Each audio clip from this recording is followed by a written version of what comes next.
पूरे विश्व में जहां एक और जन्माष्टमी की धूम मची हुई है, लोग कृष्ण भगवान को, लड्डू गोपाल को अपने घरों पर रखकर सजा रहे हैं, पालने में झुला रहे हैं।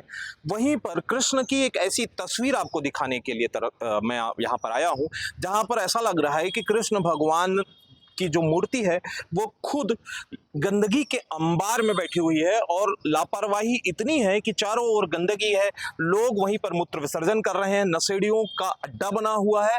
मैं बात कर रहा हूं कबीरधाम जिले के कवर्धा शहर के रेवाबंद तालाब का, जो कवर्धा शहर के मध्य में स्थित है। ठीक बगल में बस स्टैंड है और बस स्टैंड के पास रेवाबंद तालाब है और तालाब के पास जो गार्डन है, वो गार्डन को इसलिए बनाया गया था कि गार्डन में जो लोग हैं, जो राहगीर हैं, वो आकर आराम कर सकें, अपने बस के इंतजार के लिए बैठे हों तो इन जो पेड़ हैं उनके छांव पर बैठ सकें। लेकिन तालाब की स्थिति पहले दिखाता हूं। तालाब की स्थिति इतनी है कि गंदगी का अंबार है, तालाब से बदबू आ रही है।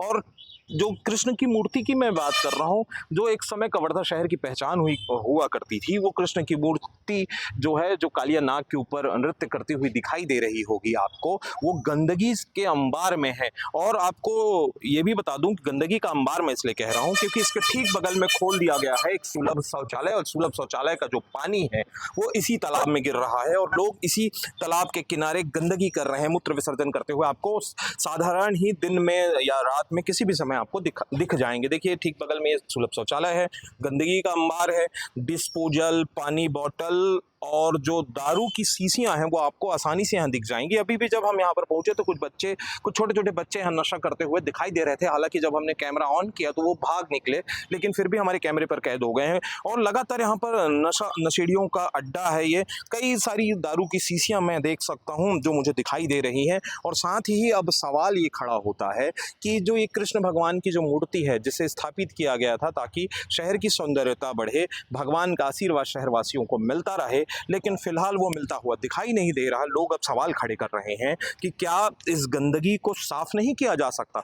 और मान लो किसी कारण से आप साफ नहीं कर पा रहे हैं, जो भी आपको अड़चनें आ रही होंगी, हालांकि जो स्थानीय नगर पालिका प्रशासन है वो रोज खूब दावे करती है कि हम ये तालाब साफ कर रहे हैं, वो तालाब साफ कर रहे हैं, लेकिन जो जरूरी है वो काम छोड़कर वो सारे काम कर रहे हैं, ऐसा मुझे लगता है।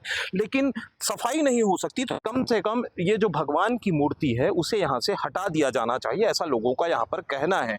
और कवर्धा शहर को या कवर्धा को धर्मधानी के रूप में देखा जाता है क्योंकि धार्मिक प्रवृत्ति के लोग यहाँ ज्यादा दिखाई देते हैं। धर्म को मानने वाले, जो सनातन धर्म को मानने वाले लोग यहाँ ज्यादातर रहते हैं और यहाँ धार्मिक अनुष्ठान और ऐसे कार्यक्रम बड़े बड़े होते रहते हैं, इसलिए कवर्धा को धर्मधानी भी कहा जाता है या धर्म नगरी कहा जाता है। लेकिन धर्म नगरी में कृष्ण भगवान का इस तरीके का अपमान मुझे लगता है किसी को भी शोभा नहीं देता। ऐसे में नगर पालिका प्रशासन के ऊपर सवाल खड़े होते हैं कि वो अपनी नींद से कब जागेगी। इस मामले पर जब हमने बात करने की कोशिश की तो कैमरे के सामने तो उन्होंने कुछ नहीं कहा, लेकिन हाँ, ये दावा करते हुए जरूर दिखाई दिए कि तालाब की व्यवस्था हम कर रहे हैं, दूसरे तालाबों के बाद इस तालाब का भी टर्न आएगा तो इस तालाब पर भी हम साफ सफाई कर देंगे।